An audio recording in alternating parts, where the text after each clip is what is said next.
dans une famille de paysans pauvres du sud de la Russie, chez les Cosaques du Don. Il travaille la terre jusqu'en 1903. Puis, il rejoint l'armée impériale et sert dans la cavalerie pendant la guerre russo-japonaise de 1905. Lorsque la guerre civile éclate en 1918, Boudione organise un corps de cavalerie rouge dans la région du Don qui constitue par la suite la première armée de cavalerie. L'armée de Boudione joue un rôle important dans la lutte contre les armées blanches d'Anton Dénikin et de Piotr Wrangel. En 1919, il adhère au parti bolchevique et noue des liens étroits avec Kliment Voroshilov et Staline. En 1920, Boudione participe à l'offensive soviétique contre la Pologne. Après la défaite de la Russie dans la guerre contre la Pologne, il retourne combattre les dernières armées blanches en Crimée. À la fin de la guerre civile, Boudione est considéré comme un héros de l'armée rouge.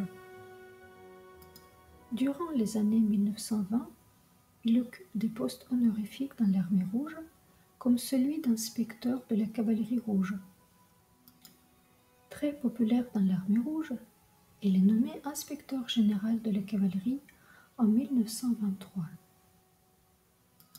Il est promu maréchal de l'Union soviétique en 1935. Boudione passe à travers les purges qui ont décimé le haut commandement soviétique en raison de ses liens anciens avec Staline.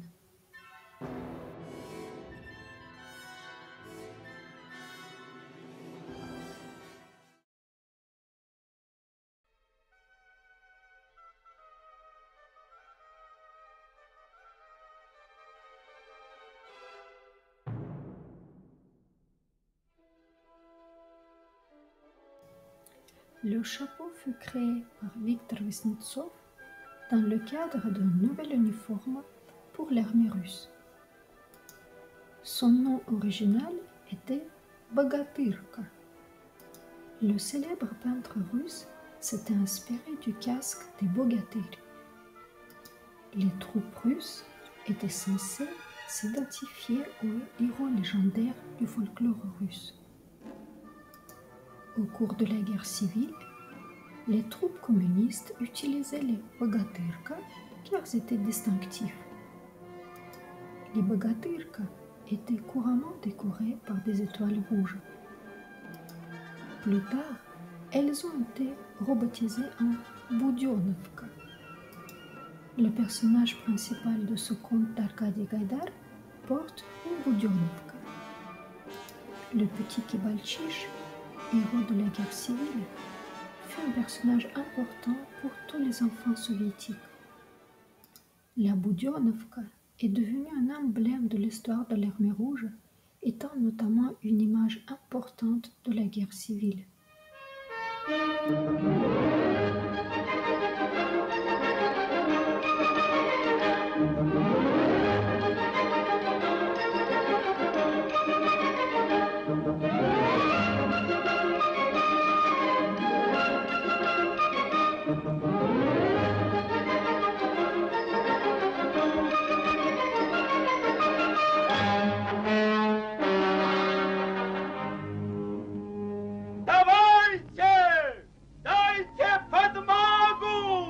Прощай, мальчиш, остаешься ты один.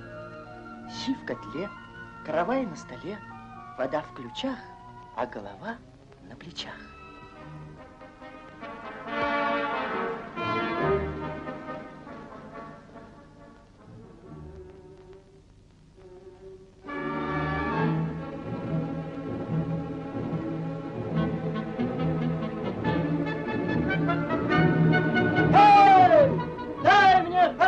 Мальчиш, воды напиться! Я 3 дня не пил, я 3 ночи не спал, 3 коней загнал.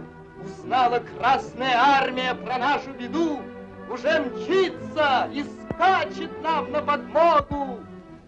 Только бы нам, мальчиш, день простоять, до ночи продержаться. Лег мальчиш спать, но не спится ему. Какой уж тут сон. Эй, вставайте, кто еще остался! И снаряды есть, да стрелки побиты, и помощь близка, да силы нету.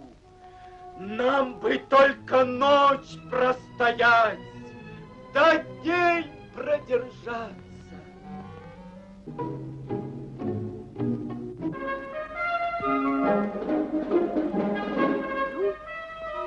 Прощай, лети домой. Вперед!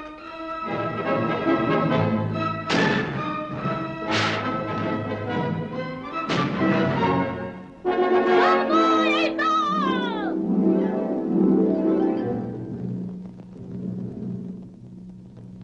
Вперед! Нам бы только день простоять, да ночь продержаться.